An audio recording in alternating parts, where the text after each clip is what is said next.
Hi, everybody. Welcome back to the Scott Wingerter Show. Today, as I'm filming this, is April 18th, 2024, and I want to talk about some events that took place on today and tomorrow, April 19th, 249 years ago in some small towns in Massachusetts. So, the opening volley, if you will, the shot heard round the world, happened at Lexington and Concord on April 19th, 1775. That's the start of the American Revolution. And I want to talk about how much that has impacted our world today. So when you look at something like the Second Amendment, for example, it comes directly from this interaction between the colonists and the British, right? So after the Boston Tea Party, the British were very unhappy. They didn't like what the colonists had done. The British had been trying to raise revenue on the Americans since after the French and Indian War. The British were hugely in debt. We're talking millions and millions and millions of pounds in debt for basically defeating the French. That was the price they had to pay. Yeah, granted, they got all of North America for the most part, and the French were kicked out. And now all this territory that used to belong to the Kingdom of France now belonged to England. And so the British looked at the Americans and they're like, look, we defended you. We helped you, and you benefited largely by this war because now you have all this land that you're going to be able to expand into as colonies. And so unfortunately, though, you're going to have to pay taxes on that. The problem was the British, under the British parliamentary system, this goes all the way back to 1215 in the Magna Carta, this idea that you cannot raise taxes against the people without their consent. And so how do you give consent to the government in order to raise taxes? Well, that's what Parliament is for. The problem was the colonies didn't have any representation in the British Parliament. They had their own colonial legislatures that were empowered to tax people that lived in said colony, but the British legally did not have a right to tax the colonists according to English heritage and English common law. And so hence the whole phrase that you all grew up learning, no taxation without representation. And so one of the taxes was the tea tax, right? So the East India Company had this monopoly on tea, and the British were forcing the Americans to buy only British goods. And so the East India Tea Company brought their ships into the Boston Harbor, and there was this law that said that the tea had to be offloaded after a certain number of days, and at that point then the taxes had to be paid for whatever cargo was taken off the ship and into Boston Harbor. And so the colonists' reaction was, well, fine, then it will never leave that ship and be brought onto the into the Boston Harbor. Instead, we'll throw it into the sea.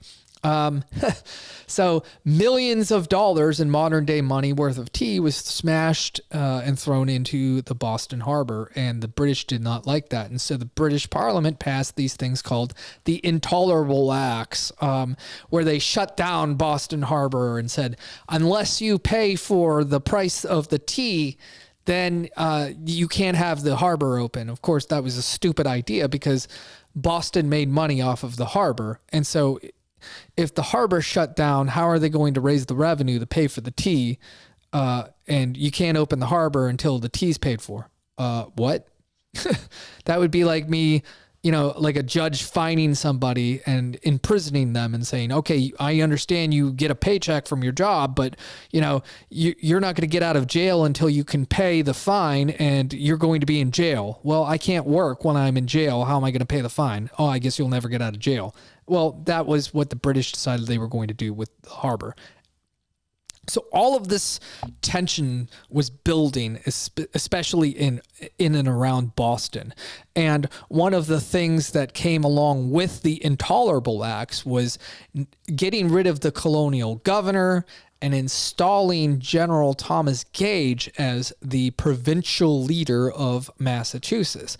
And one of the first things that he did was he seized the powder from the old powder house, which was a couple miles north of Boston. So the closest sort of place where they would keep the arms for the militia, the powder, the flints, the rifles, the muskets, the cannons, etc.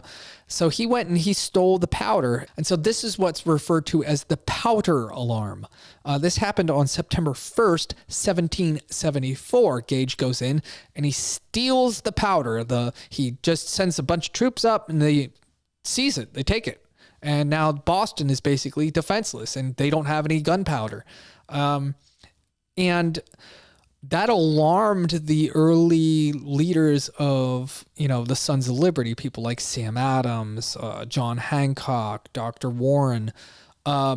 This was a very alarming thing, hence the powder alarm.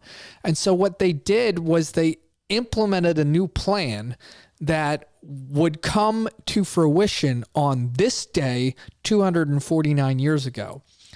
So they set up a system by which they would alert the countryside and allow time for the Minutemen, the militia, to assemble if the government was doing something egregious. And so when Thomas Gage orders that he was going to send out Lieutenant Colonel Francis Smith along with 700 British regular soldiers up to the town of Concord to basically do the same thing that he did back in September of 1774. We're going to go up there.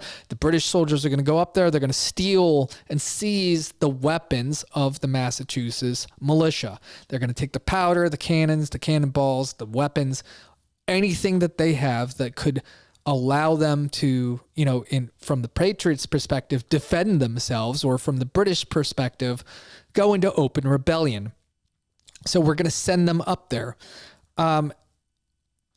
That's immediately triggered once Dr. Warren was alerted to that these events were taking place. He dispatched Paul Revere on his midnight ride. And that's where he's riding all through the countryside saying, the British are coming, to arms, to arms, to arms. And so as these soldiers are marching through the night, 700 of them leave Boston and they're heading to Concord, which is about 26 miles away from Boston on foot. Around 5:30 in the morning, the British show up in Lexington. Now, the militiamen of Lexington, under the command of Captain John Parker, had been basically just sitting in a pub all night drinking beer, waiting for the British to show up. They weren't sure if they were going to come by or if they were going to see them, but at around 5:30 in the morning, the alarm goes off. The British are coming.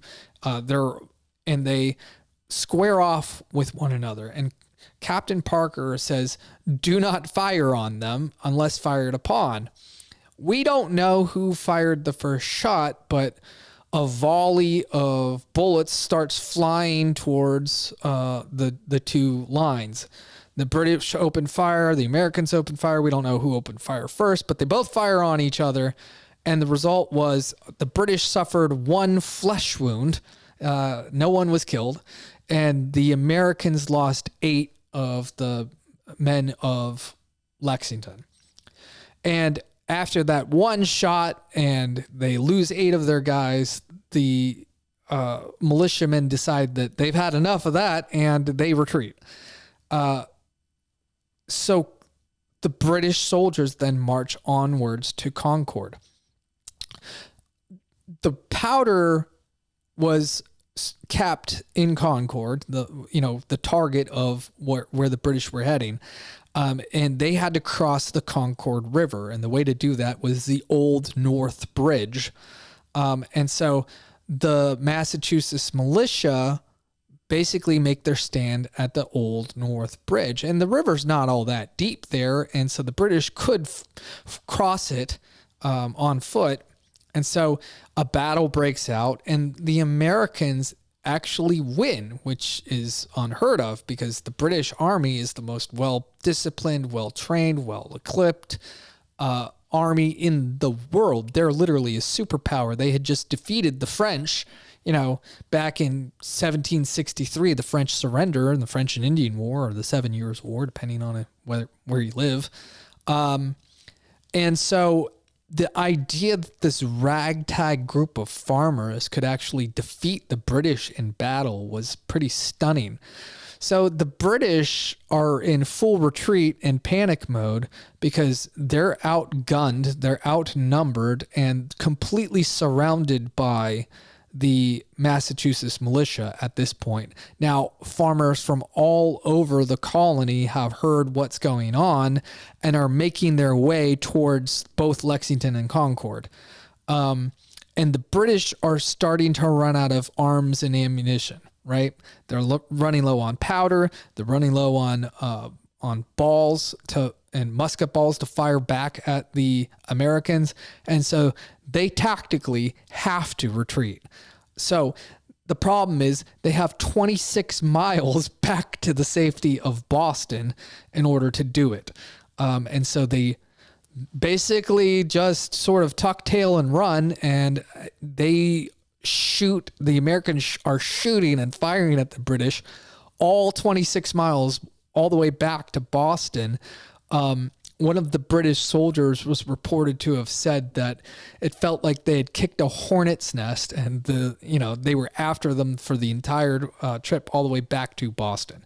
So those 700 troops, whatever was left of them, make it back to Boston, and the entire Massachusetts militia now surrounds the city of Boston, and the siege of Boston begins. But not only the siege of Boston, I think it's right to say that the American Revolutionary War started on that day 249 years ago. So what's the big takeaway here? Well, you have to understand how this works. There've been a lot of debate, especially in modern America, that they don't understand the history behind the Second Amendment. The Second Amendment is a reaction by the framers of the Constitution to literally the battles of Lexington and Concord. So when General Gage decides he's going to send 700 troops to seize the lawful weapons of the Massachusetts militia, once we get to the first Congress and James Madison is the Speaker of the House, and the first order of business is to write the Bill of Rights. And the Second Amendment ends up saying this: a well-regulated militia being necessary for the security of the free state, the right of the people to keep and bear arms shall not be infringed. This is going all the way back to Lexington and Concord. There's a direct line, a direct correlation to this. And the idea is pretty simple. We are not going to allow a tyrannical government to ignore the natural rights of its citizens. The natural rights of the citizens are supposed to be protected by the government. And it's an illegitimate government that doesn't protect those rights. And it's an illegitimate government if they especially trample the natural rights of its citizenry. So we're going to empower forever, codified in the Constitution, the civil right that mirrors the natural right to keep and bear arms. And we're going to codify that in the Constitution, and we're going to make sure that no government can come along and take away your rights. Think about it like this. If you have a right to life and to liberty and to the pursuit of happiness, doesn't it stand logically then that you would have a right to protect those things, whether it's from one man or a group of men? I mean, it makes sense, right? So like this whole idea that, oh, you don't need more than 10 rounds to kill a deer. Like, no, dummy. Listen, the Second Amendment is not about hunting. The Second Amendment is about being able to defend your natural rights against a tyrannical government. That's the purpose of the Second Amendment. And once you realize that there's this correlation in American history, when the framers are writing out this, what would become the Bill of Rights, is a direct reflection upon the tyranny that they lived under when they lived under the British as colonists. So again, another example, the Fourth Amendment, right? You have a right to privacy. You have a right to be secure in your person and your papers from unreasonable searches and seizures. Why? Well, because when they were trying to collect taxes, when they were trying to collect revenue, the British put these taxes on the American people, and the Americans were like, look, no taxation without representation, bro. I'm not paying those taxes. And so what they did to get around paying the taxes was they started smuggling so that you couldn't lay duties on anything that was coming off of a ship, right? Well, when the British figured it out that that's what they were doing, that they were missing all of this revenue, they then empowered officers of the British Army with these things called writs of assistance. And what a writ of assistance was essentially this blanket warrant that says that you can search anybody or anything at any time in the pursuit of finding smugglers and gaining revenue. Well, that's why the Fourth Amendment comes into play. No, if you're going to have somebody's person or papers searched, right? If you're going to search their property, you need to go to a judge and you need to say, okay, this is why we need to search this guy because he's a dangerous criminal or whatever.